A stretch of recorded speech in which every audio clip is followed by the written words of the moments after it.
Praise the lord.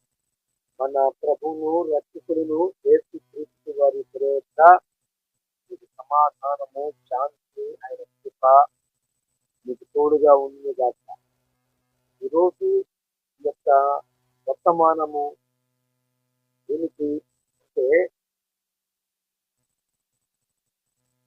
మొదటిగా ఒక 2 శక్తుల గురించి మీకు నేను తెలియజేస్తాను. ఏమిటి ఆ 2 శక్తులు అడిగారా? 2 శక్తులు భూమి మీద మరి ప్రేరేపణ ద్వారా కానీ లేక మరి అనేక రకాలైన సూచక్రియలు ఆత కార్యాలు, ఈ 2 శక్తులు మనకి కంటికి కనపడతాయా అంటే, కంటికి కనపడకుండానే క్రియ అనగా మనుషులకి కావాల్సిన అవసరతల కానుంచి అక్కర్ల కానుంచి అన్ని విధాలుగా సహాయపడుతూ ఉన్నాయి. నేను ఈ మాట ఎందుకు చెప్పాను అంటే, మానవ జాతి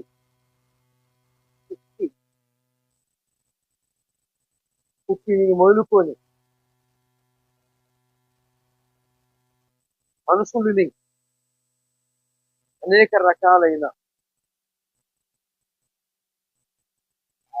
మనం చూస్తుంటే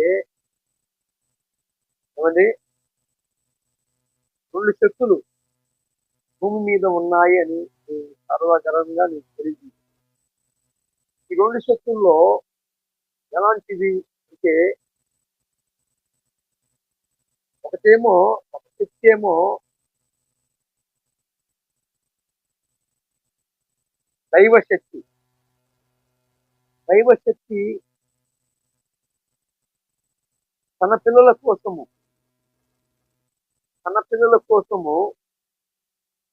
తన యొక్క ప్రాణమును ఖచ్చితానికి కూడా వెనుదీయలేదు. వాస్తవంగా తన పిల్లల కోసము ప్రాణము పెట్టిన శక్తి ఏమిటి అంటే దైవశక్తి. నేను నీ నిమిత్తము ప్రాణం పెట్టాను, నేను నీ నిమిత్తమే రక్తమును చిందించాను. లోకములో అనేక రకాలైన మనుషులు ఉన్నారు. కొందరు డబ్బు కోసము వెనకమాల ధనం ఉంటే ప్రేమిస్తారు. ఆ వెనకమాల ధనం అనేది లేకపోతే ఒకప్పుడు రకరకాలుగా అభిప్రాయాలు తెలియజేసి రకరకాలైన అభిప్రాయాలు వారు వ్యక్తపరిచి, ఇది నా ప్రాణము అసలకి అలాగా ఇలాగా అని చెప్పి ప్రలోభాలు పలికి ఈ రోజున ఏదన్నా ఒక వ్యాధి కావచ్చు, లేదా ఒక కష్టం కావచ్చు, లేదా ఏదో ఒక పరిస్థితి సంభవించినప్పుడు ఒకప్పుడు ప్రలోభాలు పలికి అనేక రకాలుగా మేము తోడుగా ఉంటాము, మేము అలాగా అని ఇలాగా అని వాగ్దానాలు చేసిన వారిని చూస్తుంటే ఏమండి, ఈ రోజున వారు ఉన్నారా? కొన్ని కష్ట పరిస్థితుల్లో ఉన్నారా అని మనం చూస్తుంటే వారు ఆనాడు వెనకమారలో ఉన్న ఆ యొక్క ధనము కోసమో లేక ఒక రకమైన లబ్ధి పొందటానికో, అదే అక్కర్లు అడ్డం పెట్టుకొని వారు అవసరాలు తీసుకోవటానికో, వారి యొక్క అవసరతల్ని తీర్చుకోవటానికి మాత్రమే ఆ యొక్క బంధు ప్రేమ లేక స్నేహితుడి ప్రేమ, లేక పొరుగువారి ప్రేమ. అంటే కులం కులం అంటారు కదా, ఈ కులం అనేది అబద్ధము, బంధు ప్రేమ అనేది అబద్ధము, ప్రాణ స్నేహితులు అని చెప్పుకునే ప్రేమ అబద్ధము, మోసము అనేది మనకి ఎప్పుడు తెలిసింది అంటే, ఏమండి, మన మీదకి ప్రాణం పోయే పరిస్థితి వచ్చినప్పుడు, మన మీదకి మనము ఊహించని రీతిగా మరి అనేక రకాలైన పరిస్థితులను మనము ఎదుర్కొన్నప్పుడు, అప్పుడు ఒక్కొక్కరి ప్రేమ, ఒక్కొక్కరి మమకారం అనేది అర్థమవుతుంది. కానీ దేవుని ప్రేమ అలా కాదండి.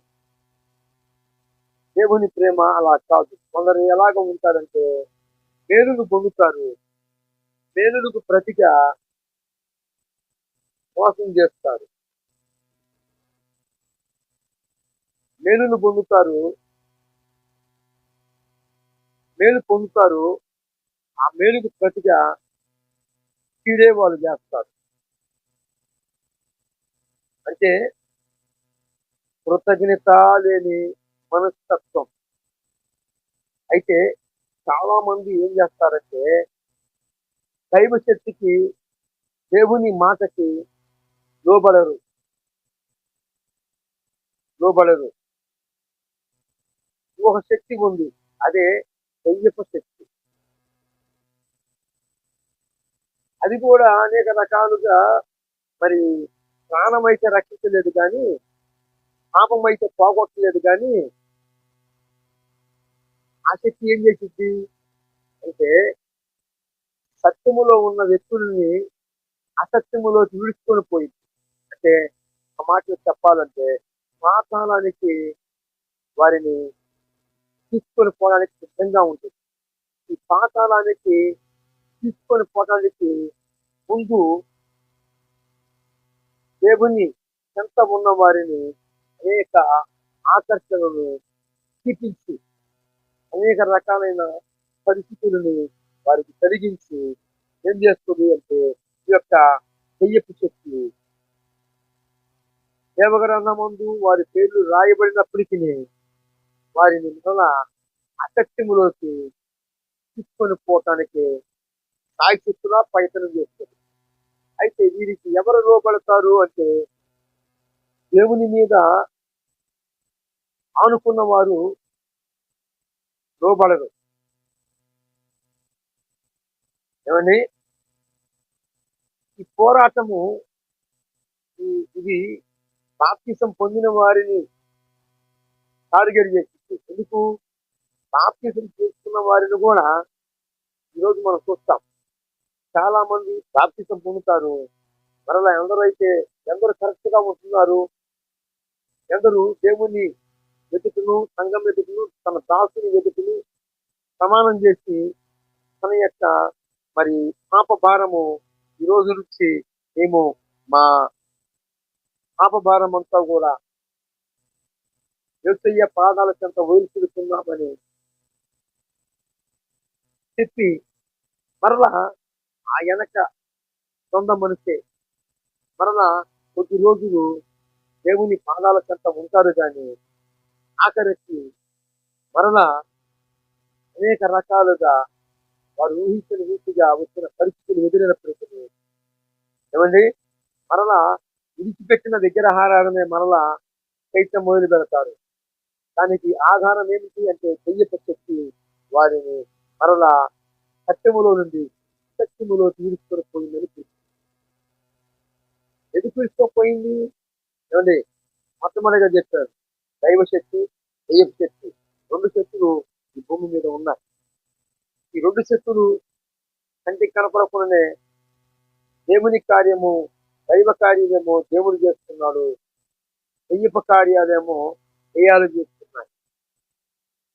కనుక ఈరోజు అనేక రకాలుగా నీకు ఇబ్బందులు వచ్చి, నువ్వు ఊహించిన రీతిలోగా అనేక రకాలైన పరిస్థితులన్నీ కూడా నేను చుట్టుముట్టవచ్చు. కానీ ఒకటి మాత్రము నేను నీకు తెలియజేస్తున్నాను. ఎందుకంటే నేను అడిగితే మన సృష్టికర్త ప్రాణం పెట్టలేదు. నేను కోరితే ప్రాణం పెట్టలా. ఇంకను మనము జగత్తు పునాది వేయబడక మునిపే, తల్లి గర్భం ముందు చిన్నమగా మనల్ని చేయక మునిపే మన కోసము గొర్రె పిల్ల వధింపబడింది. గొర్రె పిల్ల మన కోసము వధింపబడింది. ప్రభువు యేసుక్రీస్తు వారు మన నిమిత్తము ప్రాయశ్చిత్తము ఎలాగెత్తాడు. నేను అడిగితే ప్రాణం పెట్టలేదు కానీ, నేను అడిగిన మన రక్తం మీకు ఎవరు ప్రాణం పెట్టలేదు కానీ, మన పాపము క్షమించి మన పాప భారము నుండి మనల్ని విడిపించిన వాడు ఒకే ఒక నాదుడు, ఆయనే ప్రభువు యేసుక్రీస్తు. ఇదే దైవ శక్తి ఉంది. ప్రాణం పెట్టకపోగా మన కోసము ఆ కాలములో మనకి స్థలాన్ని ఏర్పాటు చేసింది. ఎందుకంటే అది కూడా రేపు దినాన పాతాళానికి ఏడ్చుకొని పోతాడు. ఎందుకు? దెయ్యపు శక్తి, అపవిత్ర ఆత్మలన్నీ కూడా ఉండే స్థానం ఏంటంటే పాతాళ లోకం, అదే నరకం అని చెప్పబడి ఉంది. పాతాళము ఎక్కడ ఉంది? నరకములో ఒక మూల భాగములో ఉంది పాతాళం. మొదటిగా ఆ పాతాళానికి అందరిని విడుచుకొని పోవటానికి దెయ్యపు శక్తి ఎదురు చూస్తూ ఉంది. దైవశక్తి మనందరి కోసము ప్రాణం పెట్టి మనందరి కోసము ప్రాణం ఇచ్చాడు. అని మనం ఊహించని రీతిగా మనం అడిగితే ప్రాణం పెట్టలేదు. ఆయన మనల్ని ప్రేమించి మన కోసమే రక్తమును చిందించాడు. శక్తుల వెదరవేద సంహితలో కూడా